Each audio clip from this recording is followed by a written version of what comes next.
ಮುಸ್ಲಿಮರಿಗೆ ಕಾಂಗ್ರೆಸ್ ಮಣೆ ಹಾಕಿದ್ರೆ ಬಿಜೆಪಿಯಿಂದ ಶಾಮನೂರು ಮೊಮ್ಮಗ ಸ್ಪರ್ಧೆ. ಪೂಜ್ಯ ತಂದೆ ಮಕ್ಕಳು ಬಿಜೆಪಿ ಅಭ್ಯರ್ಥಿಯನ್ನ ಸೋಲಿಸುತ್ತಾರೆ. ದಾವಣಗೆರೆ ದಕ್ಷಿಣ ಕ್ಷೇತ್ರದ ಬಿಜೆಪಿ ಟಿಕೆಟ್ ಸಿದ್ದೇಶ್ವರ ಆಪ್ತಗೆ ನೀಡಿದ್ದಾರೆ. ಆದರೆ ಇದು ಪಕ್ಕ ಅಲ್ಲ. ಕೊನೆ ಕ್ಷಣದಲ್ಲಿ ಟಿಕೆಟ್ ಬದಲಾದರೂ ಆಶ್ಚರ್ಯ ಪಡಬೇಡಿ ಎಂದು ಶಾಸಕ ಬಸನಗೌಡ ಪಾಟೀಲ್ ಯತ್ನಾಳ್ ಹೊಸ ಬಾಂಬ್ ಸಿಡಿಸಿದ್ದಾರೆ. ನಾಮಪತ್ರ ಹಿಂಪಡೆಯುವ ಪ್ರಕ್ರಿಯೆ ಮುಗಿಯುವವರೆಗೂ ಇದನ್ನ ನಂಬೋ ಹಾಗಿಲ್ಲ. ಕಾಂಗ್ರೆಸ್ ಟಿಕೆಟ್ ಮುಸ್ಲಿಮರಿಗೆ ಕೊಟ್ಟರೆ ಇದು ಬದಲಾಗುತ್ತೆ ಎಂದು ಯತ್ನಾಳ್ ತಿಳಿಸಿದ್ದಾರೆ.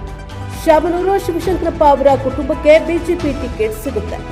ಶಾಮನೂರು ಅವರು ಉಪಕಾರ ಪೂಜ್ಯ ತಂದೆ ಯಡಿಯೂರಪ್ಪ ಪುತ್ರರಾದ ರಾಘವೇಂದ್ರ ವಿಜಯೇಂದ್ರ ಮೇಲೆ ತುಂಬಾ ಇದೆ. ರಾಘವೇಂದ್ರ ಹಾಗೂ ವಿಜಯೇಂದ್ರ ಗೆಲ್ಲಲು ಶಾಮನೂರು ಅವರ ಸಹಾಯ ಇದೆ. ಟಿಕೆಟ್ ಈಗ ಕೊಟ್ಟಿರುವುದು ತಾತ್ಕಾಲಿಕ ಎಂದು ಹೇಳ್ತಾ ಇದ್ದಾರೆ. ಸಿದ್ದೇಶ್ವರ ಆಪ್ತಿಗೆ ಟಿಕೆಟ್ ಕೊಟ್ಟರು ಪೂಜ್ಯ ತಂದೆ ಹಾಗೂ ಮಕ್ಕಳು ಬಿಜೆಪಿ ಅಭ್ಯರ್ಥಿಯನ್ನ ಸೋಲಿಸುತ್ತಾರೆ. ಶಾಮನೂರು ಅವರು ಉಪಕಾರ ತೀರಿಸಲು ಕೊನೆ ಕ್ಷಣಾರ್ಧದಲ್ಲಿ ಏನು ಬೇಕಾದರೂ ಮಾಡ್ತಾರೆ. ಬಾಗಲಕೋಟೆ ಅಭ್ಯರ್ಥಿ ಚರಂತಿಮಠ ಅವರು ಸೂಕ್ತ ಅಭ್ಯರ್ಥಿ ಇದ್ದಾರೆ ಎಂದು ಯತ್ನಾಳ್ ತಿಳಿಸಿದ್ದಾರೆ. ಹಿಂದೆ ಶಿವಮೊಗ್ಗದಲ್ಲಿ ರಾಘವೇಂದ್ರಗೆ ಮತ ಹಾಕುವಂತೆ ಶಾಮನೂರು ಶಿವಶಂಕರಪ್ಪ ಹೇಳಿದ್ರೆ, ದಾವಣಗೆರೆಯಲ್ಲಿ ಯಡಿಯೂರಪ್ಪ ಶಾಮನೂರಿಗೆ ಮತ ಹಾಕಿ ಎಂದು ಹೇಳಿದ್ರು.